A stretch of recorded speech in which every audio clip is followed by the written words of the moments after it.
महाराजा सूरजमल ब्रज विश्वविद्यालय में अध्ययनरत BA भाग प्रथम वर्ष प्रश्न पत्र द्वितीय के सभी नियमित विद्यार्थियों को नमस्कार।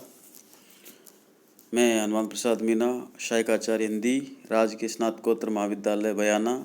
विद्यार्थियों, मैं आपके लिए आपके पाठ्यक्रम में द्वितीय प्रश्न पत्र में शामिल एकांकी रत्नाकर शीर्षक पुस्तक जिसमें 5 एकांकियों का संकलन है और जिसकी संपादिका है नमिता चौहान।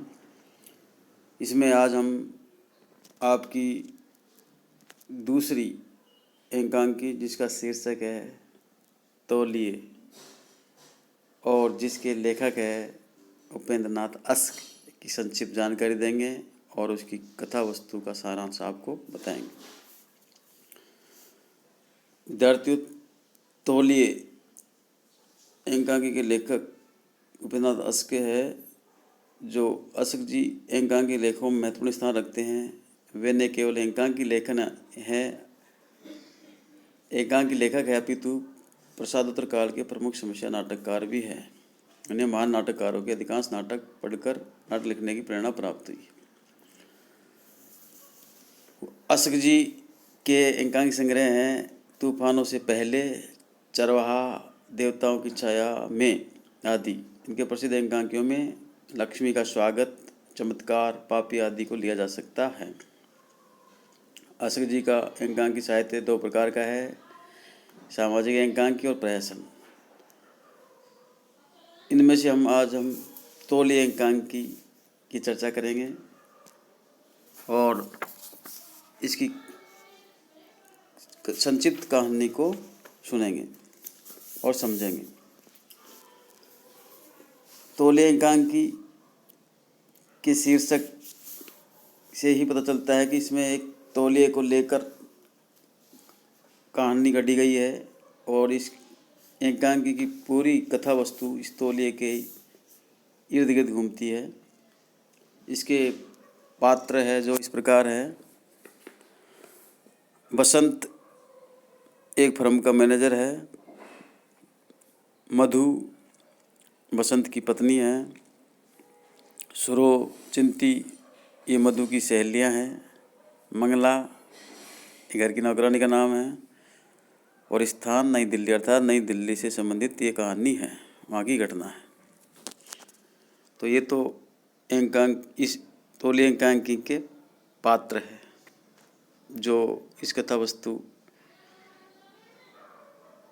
के मुख्य सूत्रधार है और इन्हीं के बीच में सारी कथा चलती है। अब यहाँ पर हम संक्षेप में एकांकी तौलिए जिसका शीर्षक है संक्षिप्त परिचय जानते हैं और इसकी कथा वस्तु को समझते हैं। एकांकी रत्नाकर में उपेंद्र नाथ अस्क के एकांकी तौलिए को स्थान दिया गया है। प्रस्तुत एकांकी तौलिए में अस्क जी की स्थापना यह है कि व्यवहारगत कृत्रिमता मनुष्य के स्वतंत्र विकास में बहुत बड़ी बाधा उत्पन्न कर देती है। पति पत्नी, यहाँ पर बसंत और मधु का संबंध बड़ा घनिष्ठतम और अनौपचारिक संबंध है।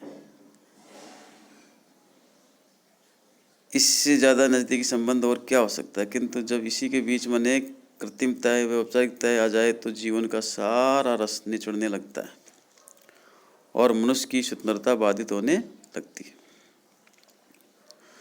तौलिए एकांकी के मधु व बसंत इसके प्रमाण हैं। स्वच्छंद प्रकृति के व्यक्ति वसंत के जीवन में मधु का शिष्टाचारगत अतिरेक व अनावश्यक औपचारिकता कलह को जन्म देती है।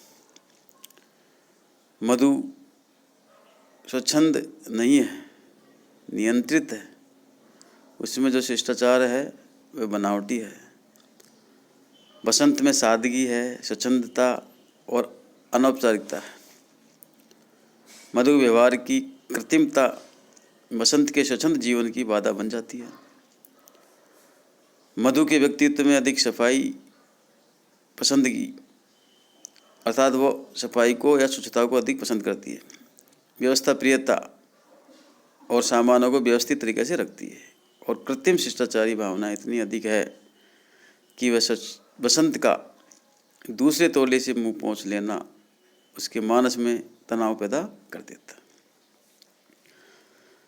एकांकी में मधु और बसंत के माध्यम से लेखक उपेंद्रनाथ अस्क ने यही प्रतिपादित करने का प्रयास किया है कि बनावटी शिष्टाचार व्यक्ति की सचेतनता में तो बाधा उत्पन्न करता ही है, उसके प्रेम संबंधों के बीच भी विकृति उत्पन्न कर देता है।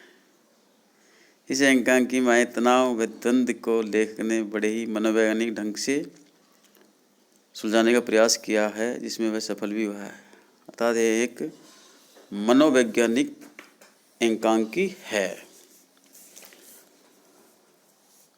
तौलिया शीर्षक एकांकी अस्क की एक प्रतिनिधि एकांकी है। यह एकांकी मध्यवर्गीय परिवार के सदस्यों की मानसिकता को उजागर करती है। इस एकांकी में मध्यवर्गीय परिवार में रोज होने वाली टकराट का चित्रण किया गया है। एकांकी का मुख्य पात्र बसंत है, जो दिल्ली की एक फर्म में मैनेजर है।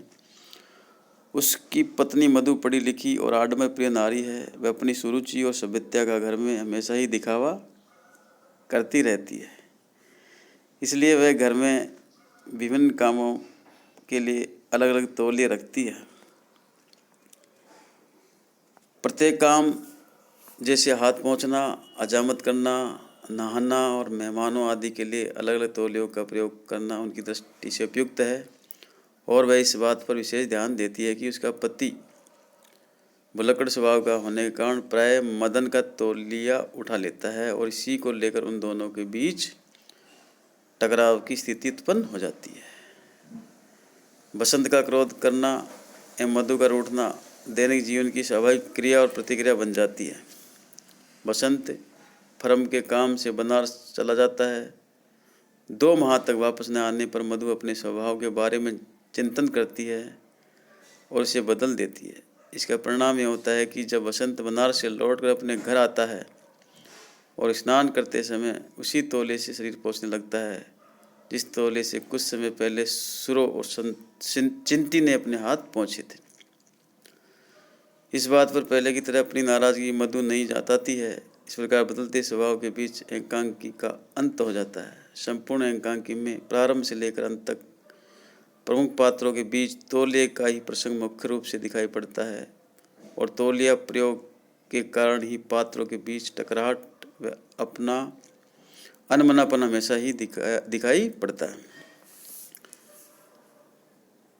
किसी भी एकांकी नामकरण कथा वस्तु में वर्णित विषय के आधार पर या पात्र के आधार पर होता है।